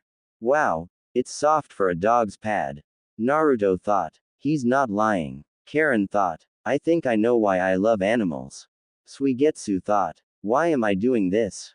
Maybe it's not a bad idea. Satsuki thought. Jugo would have done it, and so was Haku. However, the latter chained his friend only to satisfy his repeated request. Kimimaro looked at the tall young man. Jugo was simply a kind soul whenever he was in control. He really wished to help his friend somehow. He knows enough about the Uzumaki clan and wished that they are his friend's salvation. Naruto, you think you can help Jugo? Kimimaro asked in a worried tone. Naruto beamed at them. He would do anything for a true friend. I hope Ka-chan can do something permanently. I can do a temporary chakra seal that limits his chakra flow if only a little bit. I can redo his seal, and maybe strengthen it, but just enough for a little bit. Unfortunately, one does not simply stop the power of nature, I guess. Naruto explained. While Kakashi was good in Fuinjutsu, Naruto was just a little bit better. Alright team, we'll have a little break. Stay alert. Naruto, do what you said. Kakashi ordered the whole team. Then he added, Asuma, if you and Team 10 want to return home, I won't blame you. Actually, thank you for being here until now. Alright, see you in that place, Kakashi. Team 10, let's go back home. Asuma said his goodbyes along his team before they went ahead. Naruto drew the kanjis in a mixture of ink and blood. As he finished, he blurred his hands through a long chain of hand seals before the kanjis went to Jugo and covered him. They lit for a few seconds before they disappeared. Satsuki's eyes narrowed at her friend's work. His ability with Fuinjutsu was just unnatural. He was kind of lazy sometimes, but as a shinobi, he may surpass her soon. Sooner than she thought at least. She suspected that in a full-out spar, Their biggest stats would nullify each other, and they would die. The biggest problem is that both of them are too good for their own good. So, I suppose that all is set. Jugo, can you move? Naruto asked in a bit of worry. The larger boy shook his head no slightly, before he was out of consciousness. Naruto simply carried the limp teen over his shoulder as he looked at Kakashi. Alright, I guess we must hurry up now, Team 7. Kakashi suggested. Soon, the team went through a heated race. Konoha. Asuma had just finished giving his report as Kakashi and Team 7 came through the window. The usually laid-back Jonin waved a lazy, yo, as he jumped in, followed by 7 children and teen, which did not surprise the Hokage. Kakashi-kun, I guess you'll have to introduce me to those fine young ones. Hiruzen said in what could be described as a kind tone. Well, Hokage-sama, here's the whole story. Kakashi said, looking at him to dismiss Team 10, which he did. Kakashi also told Asuma to meet him at a tavern later. Well, Hokage-sama, this is a long story. Naruto, Satsuki, you want to stay? Kakashi asked his 2 students who netted. Since they are our teammates, and I don't have the urge to kill, maim, or beat any of them to a pulp by now, I'll stay. Satsuki said in a kind of uncaring tone. Well, they're my family now, aren't they? Beside, I need to borrow your wisdom, Hokage Jichin. Naruto said honestly. Hiruzen nodded, gave his Anbu a silent order to get out, then he activated the silencing seals. So, how about we get to know each other? Names, skills, hobbies, likes and dislikes, blood type, goals or dreams, a mental checkup and a skill check. Hiruzen stated. He noted that Jugo finally woke up. Huh, Kimimaro, where are we? Jugo asked worriedly. Konoha. Hokage Tower for now, Kimimaro said in a kind tone. Please help me. Hokage-sama, I have a big problem. Could you please lock me up? Jugo asked in absolute fear and terror. Naruto asked his locked up partner as the fox lazily woke up.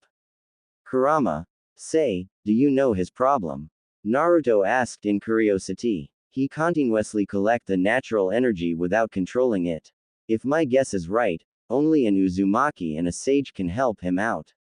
The fox replied. How can I be a sage? Naruto asked in curiosity. Find the toad summoning contract, summon the elders, they'll tell you what to do. Oh, and if you do it, fight me a true fight. I'm bored to death. If you prove your worth, then I'll cooperate. But to do that, transfer the damn key into yourself. Kurama gave a half answer. Thank you, Kurama. Your wise dome is the biggest help I can possibly dream of. Naruto thanked, beaming at his partner. Is that a joke? Gigi, is he the one? He's unlike any human I know. His negative emotions are very rare. Kurama was deep in thoughts before he yawned and went to sleep. Hokage Jichin, I think I know a solution. Is Ka-chan a sage? Naruto asked in a bit loud voice. Unfortunately, no, Naruto-kun. But I know a sage who's just returned. Hiruzen replied sadly. Is he Ero Sennin no Jiraiya? Naruto asked in glee. Yes, Naruto-kun. He's back in the village and he heard of Jugo-kun's problem. Unfortunately, he's still an imperfect sage. But I know for a fact that you can do it. However, senjutsu have a great risk. It can easily kill the user. Hiruzen informed the team. Before Naruto could even reply, Satsuki stopped him. Don't do it. I don't want to lose any close person, especially not you. Satsuki ordered in sorrow. Suki-chan, if I die, you'll get the best power-up an Uchiha can dream of. You are strong. Just achieve your dream, and don't be sad. Please, if I can't walk this bridge, then I'll kill myself. This is for a true friend, for Jugo, for Ku, and for you. Beside, I think I'll be able to finish that jutsu if I can. Naruto replied with a very warm smile. He was really happy that Satsuki cared for his life. Naru, promise me that you'll live, no matter what. Satsuki asked him while looking into his blue orbs. I swear I won't die before my ultimate time. Naruto swore to her. I swear this on my life, on the green forests, and on the whirling seas. He then added the Senju and Uzumaki oath. I swear on the fire that lit the darkness, that I would always care for you, Uzumaki Naruto. Satsuki replied by the Uchiha's oath. Hiruzen and Kakashi were smiling at this. Ah, young, pure and undying love was so sweet. The next day, while the 5 newcomers were in probation, Kimamaro's health was deteriorating. As they putted the Kagaya in the ICU ward, the doctor said grimly that only Tsunade or her apprentice can heal him.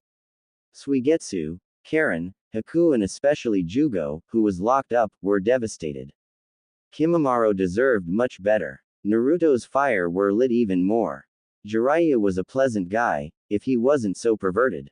He decided to test Naruto yesterday. His test awakened the Mangekyo in Satsuki's eyes. But Naruto pulled it off, and survived. Even though he met Fukasaku, he was still livid. Jiraiya was beaten to death's doors by Satsuki, Kushina, Fukasaku and Naruto. Satsuki then told Naruto to master the Senjutsu for many reasons. For her at least. The young Uzumaki went with many sealing scrolls to the village gates, Jiraiya accompanying him. So, Ero Sennin, how time flows in Myobokuzen. Naruto asked. Well, a week here is a month there. Judging from your abilities, you may take a month to a year. Jiraiya answered. He almost interrogated Kakashi yesterday, and was shocked how fast the Uchiha and Uzumaki developed. Naruto had even improved the Rasengan in both size and added wind release to it. But he remarked that it can destroy him as a shinobi if used recklessly. The Uchiha had a theory for an S-rank jutsu that used lightning itself. But for it to be set, storm clouds is a must. Naruto eyes widened. Satsuki might kill him if he can't do it fast enough. I think I must use Kage Bunshin training method for this. Suki-chan might kill me if I won't hurry the hell up. Naruto exclaimed. So, is she your girlfriend? Jiraiya asked Naruto, who shook his head. Nah, she's a girl that I like more than any other friend I have. Naruto replied. Jiraiya blinked only for him to sigh. Naruto was a lot like Kakashi and Minato. Whatever makes you sleep better, Gaki. Anyway, can you summon Fukasaku-sama? Jiraiya asked Naruto, who cut his thumb and sped through the Kushio's hand seals. Yo, Naruto. Ji-chan said that you can learn Senjutsu if you want to. Gamakichi told Naruto, who beamed at his amphibian friend and gave him a snack. Thanks, Kichi. Can you reverse summon me and this old pervert here? Naruto asked his friend a favor, much to the chagrin of Jiraiya. 2 weeks later, Konohagakure. Naruto sat at Ichiraku Ramen. While he was at Myobokuzen, he did make a huge impression. Not only he managed to master the Sage mode, but he also mastered some of Kurama's chakra. The catch was that he just can't use the full mode until Kurama recuperates from the strain of their fight. Why did you order me to pull your chakra? Why did you want me to fight me, Kurama? Naruto thought to himself. Usually, the fox would have made a comment. However, he was sleeping. However, he now felt a chakra that he loved a lot. Suki-chan, I missed you. Wait a second, what happened? Why are you wearing those glasses? Naruto warmly greeted his teammate before his greeting turned into worry. I trained with my eyes. I should have completely gone blind if I wasn't stopped by Nichin. How are you, Naru? Satsuki then asked her best friend. The boy, however, had a grim face. Why, first Jugo, then Kimamaro, and now you. Why this keep on happening? I'll go and seek the best medic I can think of, Suki-chan. I'll apologize to Jugo, but your eyesight comes first. Naruto said monotonely. Satsuki knew better, however. Oh, that's so sweet of you. Why would you do this? She asked him while raising an eyebrow. Let's say that you accepted me when almost everyone else refused me. That's all. Naruto beamed at her. Sheesh, thanks. I'll come with you. I mean, without me you'll probably die. She announced. Naruto laughed sheepishly as he nodded. However, a person who was once his sensei arrived.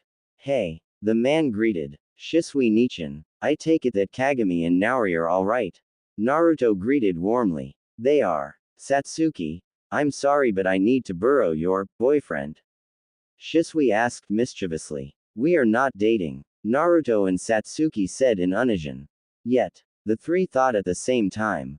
As the two walked out of Satsuki's earshot, Shisui putted Naruto in a small visual genjutsu. Naruto, Kurama-san, I need to tell you a secret that even Satsuki shouldn't hear. Yet, I mean until you two become one, you'll have to fight her one day. But that's the second reason. The reason is that someone stole my original eye. If he's who I think he is, Naruto, you must master that jutsu. But the problem is that you still have 2 years before trying. With your current body, sage or not, you might really die. Shisui said in the genjutsu. So, Shisui Nichin, who's the suspect? Naruto asked. Shimura Danzo. Oh, and Satsuki's Mangekyo is just terrifying. I mean she have 2 abilities in each eye. This is truly abnormal. Shisui answered and informed. I'll ask Kurama about it. So, what do you plan to do? Naruto asked. If I have to defend Konoha, with my power and Itachi's brain, there's only 2 persons I think would surpass us. My dear Ototo and his dear Emoto. Shisui said smiling. Shisui Nichin, are you encouraging us? Naruto asked. No, I'm stating the truth. Let's talk about a plan to find a certain princess outside. Shisui replied truthfully before dispelling the genjutsu after his first sentence. Satsuki and Naruto had a happy smile as Shisui explained his plan. So, let me get this straight, we gamble against her, and if we're lucky, we win and then our problem is over. Naruto asked Shisui, who nodded. Satsuki however was not very happy at the gambling part. Naru, don't you think that gambling is bad? Satsuki asked her best friend. Naruto however grinned at this. Only if you lose I guess. Beside, we kind of need that cash for something I think. Maybe to equip ourselves with better tools. Maybe to pay the bills. Maybe to amass power. Naruto kind of asked. Satsuki shrugged it off. Whatever make you sleep better at night. So, we go to Konoha and talk. Satsuki asked Naruto, who nodded. I have a lot of stories to share, Dadbeo. Naruto grinned at this. Satsuki had a soft smile as they were practically almost together. Whenever you see one of them, the other is usually within the vicinity. Konoha, the fancy restaurant, was the best place to keep a secret. That's because each and every table had a privacy seal. The Uzumaki and the Uchiha teammates were calmly eating a nice big meal as they talked about their abilities and how to reach the next level. Naruto told her that within a week or so, he can enter his Kurama mode, which it would be a full transformation. She told him that she can be the only one to rival him. Then, Naruto changed the topic. Suki-chan, would you like anything for your birthday? Naruto asked in curiosity. Yes. That you break my damn curse. I know for a fact that only you can now. She replied coolly as she added mentally, then we can be dating. Hehe. I truly want to call you Naru-kun, but I can't yet, dummy. Naruto was a very nice kid most of the time. He was polite, well-mannered most of the time, and had an amazing sense as a shinobi. He also managed to reach that stage through sheer hard work. However, if he knows how dark anyone's heart, then all hell break loose. He was also the only one in their classroom not to show her any pity. Support, yes. Being loyal to her, yes.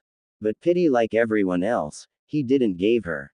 When she was betrayed by her very father, who was going to kill her and her mother, Itachi was the one who saved them. Itachi was hailed as hero, although he never wanted so. Guilt have destroyed the older Uchiha heir. But Satsuki knew that there's something that was very well hidden. When Naruto visited her in the hospital, broke through the window, she was shocked. He gave the Uchiha heiress his condolences, and that he'll help her. He told her that he too had his clan annihilated, with only him and his mother as the last, and that he suspect there's some others.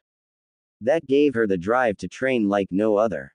In the end, The two became very close friends. Although they are also sometimes where they are like oil and water. Naruto and Satsuki also train together for years whenever they have nothing else to do. Now, however, it was a time to go and seek a certain slug princess, unaware that Satsuki will get to dethrone a certain snake man who's neither a snake nor a man in the due time. As they went toward the gate, they met Jiraiya, yet again. By now, the two knew that Naruto's father and Satsuki's mother were in the same team. Naruto asked the one question Jiraiya was waiting for. Jiraiya Gigi, how does that woman smell? Naruto asked calmly as Jiraiya pondered. Well, if memory serves right, I think it's a combination of sake, medical herbs and a bit of ink, slug, and a pig. Jiraiya asked as Naruto cut his thumb, went through 5 hand seals and summoned Indamari. The dinosaur talked with Naruto in an unknown language as then she nodded. Hop in guys. She can find her faster than anyone else. Naruto exclaimed to his squad as Suki and Jiraiya did what he asked them to. The huge theropod then rushed through the land of fire. A day later, Hai no Kuni, a gambling town's border. Indamari was hellishly fast and strong. Jiraiya knew that for a fact as the theropod stopped a bit away from the town, as she knew that if she goes in, it would be a very huge mess. Well, she knew that humans can be terrified from her. Gaki, since when did you have that contract? Jiraiya asked. About 3 years ago. She hatched from an egg I took care of, and Suki-chan was also the first person she saw. She consider us her parents. Naruto replied truthfully while Satsuki had a very small and faint blush. Okay. So, she's here, huh? Jiraiya asked rhetorically as he added. Now then, let's search for her, Gaki, Gakiet. Naruto and Satsuki resisted the urge to try many jutsus on the older man. Remember he was your father's mother's sensei. Remember he was your father's mother's sensei. Naruto and Satsuki chanted the mantra over and over. Soon enough, it was lunchtime. As Naruto, Jiraiya and Satsuki got into a restaurant, they found Tsunade. Jiraiya asked his old teammate, utterly surprised.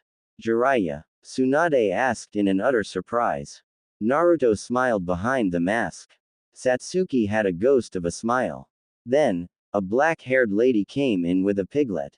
Tsunade-sama. Who? Jiraiya-sama. The lady asked. The one and only. What's your name, young lady? Jiraiya asked as Naruto and Satsuki were silent the whole time.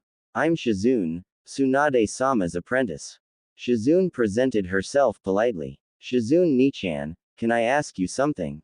I'm Uzumaki Naruto. Naruto said in a kind of warm tone. Sure. Ask anything, Naruto-kun. Shizune replied. How can I put it 2 words? Could you visit us sometimes? Naruto asked as he turned to Satsuki, who nodded her head. Tsunade shook her head. No, as she explained. I can't do it, Gaki. That place took too much from me. Tsunade replied with a cold tone. Sorry lady. When my friend's life and my best friend's destiny depends on you, I can't take no as an answer. So, I heard you're in debt.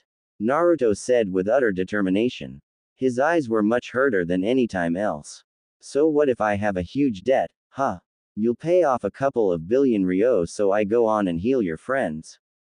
Are you the son of a daimyo? Tsunade asked furiously. Ironic. His mother is the daughter of a daimyo. Jiraiya and Satsuki thought at the same time. Tsunade's furious gaze didn't avert from the blonde genin. Naruto's answer however shocked her to her very core. If I can't save my friends, then how the hell can I sleep? How am I supposed to be the Hokage one day, huh? You're on. I'll have to gamble for it. All in gamble for it. Naruto said with his eyes now ablaze. Satsuki was about to tell him not to do it, however, he looked at her. Suki-chan, I'm sorry. Please forgive me. I just don't want to have any regrets. Taju Kage Bunshin no Jutsu. Naruto apologized sincerely before he went outside and made 1,000 clone who dispersed through the city. A few hours later, each and every clone came back as they dispelled one by one. As the last one dispelled, Naruto was grinning like a fox. Told you I'll pay off your debt, didn't I? Naruto asked Tsunade, who was shocked at this. This boy definitely have the devil's luck. What he's gonna do next? Marry a gorgeous woman. How did you do that? Tsunade asked in a pure shocked state. Seriously, who can win all that money? Luck. Let's say that I really have a very good luck, borderline unbelievably good. Naruto replied, eyes milling. The journey back to Konoha was pleasant. Satsuki and Naruto got to meet two of the Densetsu no Sannin. Tsunade was a pleasant person to talk to most of the time. Jiraiya wasn't that bad, once you get over the fact that he's a pervert with no equal, that's it. Shizune was a very nice person. Maybe Naruto and Satsuki's plan to hook someone with Kakashi will be accomplished. That's if the cute lady will stay, they mused.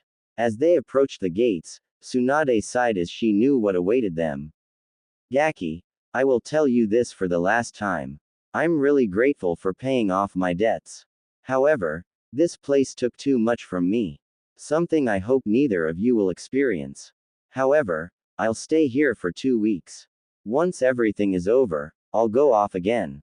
Tsunade said in a tone that Naruto couldn't think of what it was. Alright, it's a shame, Tsunade Obasan. But I hope to meet you again. This world is too small for us to be separated forever, Dadbeo. Naruto replied in a hopeful tone. Tsunade was a far cousin from both his families. He understood that she had some scars from her past, something he shares with Satsuki and his team. He was hopeful to meet her again. Satsuki glanced at Naruto, who shook his head. The Ravenet knew what he was talking about. The last official, Senju, was in a great pain that she couldn't recover from, yet. By the way, Tsunade, you know that your cousin, Kushina, is alive and well. Maybe you should visit her. Jiraiya told the blonde woman. Naruto, however, was paler than a ghost. Ka-chan.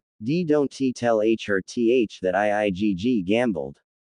Naruto stuttered in absolute fear and terror. Satsuki was shocked by this. Fearless and brave Naruto was afraid from someone. Naruto, who withstood a lot of things only she can, was afraid. Naru, why are you afraid from Kushina Obasan? I mean, she can't be that scary. Satsuki asked her friend, who was a bit calmer. Trust me, she can put the fear itself even in Kimamaro's heart. And that guys doesn't know the meaning of fear, yet. Naruto replied nervously. His mother was kind, yet she was incredibly strict, and can easily be terrifying most of the times. Everyone was silent at this. Tsunade shook her head how her cousin didn't change one bit. So that's why Naruto was polite, well-mannered, and humble. Anbu prison cell. Jugo was there for weeks. He was still in his half-psychotic self since a few days ago. Apart being fed and having his cell cleaned sometimes, he had no human contact. Kimamaro, why did you fell to illness? Naruto, where are you? The orange-haired teen muttered to himself. A few minutes later, he felt his prison door's locks being released. Stay away from me. I don't want to kill you. Jugo yelled at the top of his lungs to the newcomer. Whoever he or she was, did all but ignore the teen's warning. Soon enough, he felt a paralyzing seal crawl all over him. Now, it was no ordinary seal, it was powered by the power of nature itself. I'm sorry for keeping you waiting, Jugo. I had some business to take care of. Now, Ka-san gave me the seal she designed, and I think I can put it on you. Unfortunately, it will be a bit painful. However, I don't know any other way. I'll use the Senjutsu chakra to empower it, restricting your own Senjutsu chakra flow into a seal on your chakra reserve. Whenever you'll need to use it, you can activate it. I'll also place some mind influence blockers, stopping your raging days forever. Now then, Jugo, let's hope it won't backfire. Naruto finally made his appearance. He explained everything while gazing into his now completely docile friend. Jugo deserved better. The older teen did nothing but nodding with his eyes, and trying to thank his friend if it wasn't for the seal. He, however, knew better than that. If their roles were reserved, he would have done the exact same thing. Naruto knew what was going through his friend's mind as he channeled his senjutsu chakra into the ink and blood mixture. Fortunately, the sealing ink he had was quite special. The Uzumaki's clan's secret in sealing was that they channeled their chakra into the sealing ink. That increased their fuinjutsu prowess to its fearsome limit. That and putting seals on a mere contact. Their other secret was that they mixed their blood into their fuinjutsu. Something a very few individuals knew and were able to replicate. Naruto knew how to do so, increasing the power of his sealing to its very limit. He had to train for hours to do so. While he wasn't Namikaze Minato, he was his closest relative in blood and in intellect. Well, for the shinobi part at least. Naruto also took notice of one particular S-rank fuinjutsu that involved space-time, the Hiraishin. Naruto was completely focusing on the task at his hand. He even put up a barrier so that everyone would leave him alone. His problem was that if he messed up, even the slightest stroke of brush, then Jugo would die, and who knows what would happen. Fuinjutsu was a terrifying art at the right hand. Senju Tobirama was prime example, so was Namikaze Minato, Jiraiya, the Uzumaki clan. The sealing went for hours. Long agonizing hours for Naruto who, even though he was a prodigy in Fuinjutsu, like Satsuki was in Genjutsu, this was his ultimate test. This seal was the most complex one he ever did. While his mother was a level 9 Fuinjutsu master back when he was a baby, she had learned many things from her son's favorite books, Uzushio's Hidden Fuinjutsus. Naruto remembered his first years. He was only 3 years old, and he asked his mother about the books she always keep under the bed. At first, she was shocked at how he knew. Later, however, she gave him a book that her husband wrote and wasn't published yet. Needless to say that her little Naru-chan absorbed the book's content like a black hole. He finally did it after 7 long hours. Finally, it was the time to test the seal's integrity and prowess. Shibari no Fuin, Kai. Paralyzing seal, release, he said as he looked at a panting Jugo. So, Jugo, how do you feel? Naruto asked the older teen. It disappeared. That urge to kill, it completely disappeared. I can't believe it. Thank you, Naruto. Thank you a million times Odoto. Jugo said in utter gratitude as he hugged and lifted the younger teen. After all those years, after all those nightmares, after all this guilt, he was finally free. Finally, his rampaging days are over. Finally, he'll never ever spill any innocent blood. Finally, his past was over.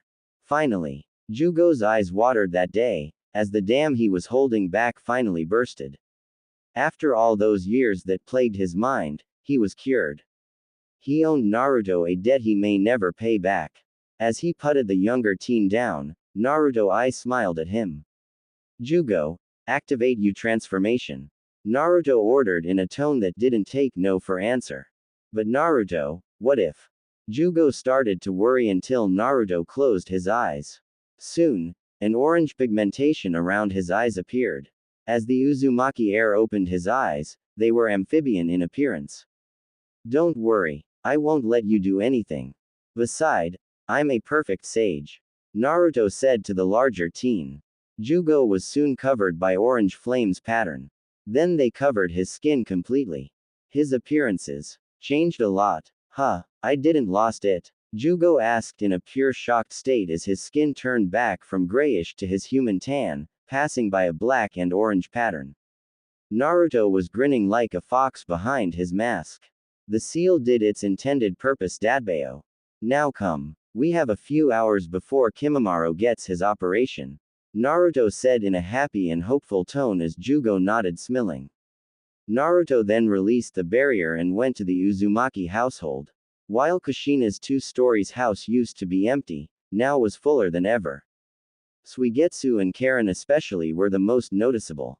Haku was a boy of a very few words, yet he was very polite and well-mannered. While Karen was the daughter she always wished for before Minato's death, Suigetsu reminded her a lot of her son. Suigetsu, Karen, Haku, dinner is served. she said as she then heard some knocks on the door. She then added, "Don't let it get cold." As she went to open the door, she was surprised to see Satsuki, Naruto and Jugo at her doorsteps. "Ka-chan, we're back home," Naruto said with an eye smile. Kushina was surprised at the sight of pure gratefulness in Jugo's eyes. Satsuki however greeted her politely. "Hey, Kushina Obasan, may I get in?" Satsuki asked the Uzumaki's clan head politely as she continued. "Well, Ka-chan and Ni-chan are in Ni-chan's house. I didn't want to sleep alone. Kushina-sama, arigato. Thank you for helping me with my problem." Jugo exclaimed gratefully as Kushina nodded happily and told them to get in. "Kimamaro's operation will be tomorrow at dawn. Shizune-chan will do it," Kushina said as Naruto, who was about to eat, turned toward her with furious blue orbs. "How come that Tsunade Obasan won't do that? She promised to do it for me," Naruto said in an unbridled rage. He was never this livid. How come his own blood betrays him like that? "Listen Naruto, Tsunade-san won't do it because she may cause his death. Shizune told me that with Tsunade-san's help and treatment, Kimamaro's operation will be at 100% success rate instead of 80% previously. All she will do tomorrow is to remove a part of his flesh that would cause him cancer and guangren." Kushina told her son, who calmed down. Jugo however asked for one favor. "If Kimamaro is compatible with my ability, I would like to help.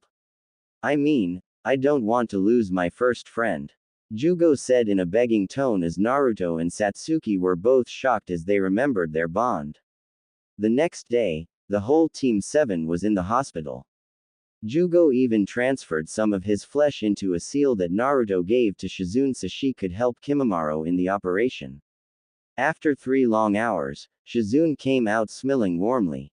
"Your friend is all right. I did it and removed the infected flesh and lung tissue from his body. Jugo-kun, thank you for your help. With it, Kimamaro-kun will survive. Satsuki-chan, your operation will be tomorrow at 10 in the morning. But be warned, I'll anesthetize you, Makoto-sama and Itachi-san. Also, Tsunade-sama will personally check you up until you'll recover."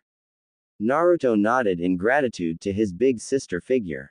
As he watched Satsuki's doubtful eyes, he smiled at her. "Don't worry, Suki-chan, I will never let you away from me until you can see again. This is my promise of a lifetime just for you." The Uchiha heiress was shocked at this. Did Naruto loved her that much? She felt guiltier than ever. As promised, Naruto never left Satsuki. He was making a cage bunshin whenever nature called and even fed and drank her and was always guiding her to wherever she needed to go unless. You get it. The Uchiha heiress fell more and more in darkness, yet at the love of a certain blonde Senju Namikaze Uzumaki teammate of her that she cherished above everything else. She felt her heart ache whenever she thought of hurting him. Then Tsunade went back on her travels with Shizune and Taunton. Naruto was a bit down, but he remembered Suki having a power she always wished for. "Suki-chan," Naruto said as his eyes opened. He found himself in a hospital bed, bandaged like a mummy. He turned his eyes toward the digital clock to find that he was out of consciousness for almost 2 days. As he simply muttered, "July 25th. Suki-chan," he asked himself as he darted his eyes around to find the sleeping Uchiha heiress. Unconsciously, his eyes wetted themselves and his tears begun to fall as the dam easily broke. He never felt this much guilt ever since the failed invasion. "Kami-sama, what have I done? Why did I accepted her challenge?" Naruto thought as Kurama replied. "Because you swore to help her. Because you love each other and neither of you two stubborn fools wanted to admit it." The Biju said wisely as he smirked. "Because you're too dense. Hey, I resent that. Thank you, Kurama, for helping me save her life. If it wasn't for you, one of us would have died." The Biju nodded as he went to sleep. Naruto unhooked everything as he looked upward. "Kakashi-sensei, I'm grateful to you for watching my story for 2 days, but please, leave us, you need to rest," Naruto said in a serious, no-nonsense tone. "Well, Naruto, how do you feel now? Kakashi asked his student, worry dripping from his words. How is Suki-chan? I'm okay physically. Naruto replied and asked at the same time as his sensei sighed. To be honest, she almost died. Kakashi said as Naruto was utterly consumed by guilt. The Hatake continued, don't blame yourself, you did what needed to be done. Please. Well, I'll go get a nap and I'll come back, okay? See you around, son. As Kakashi left, Naruto ripped his bandages and mask apart. As he staggered out of the bed and toward Suki, he noticed how the Ravenet was frail and completely innocent in her sleep. He tucked her in as he said, unaware of her being aware. Suki-chan, that day, you attacked me with the intent to kill. You said that you'll always love me, even if it wouldn't be mutual.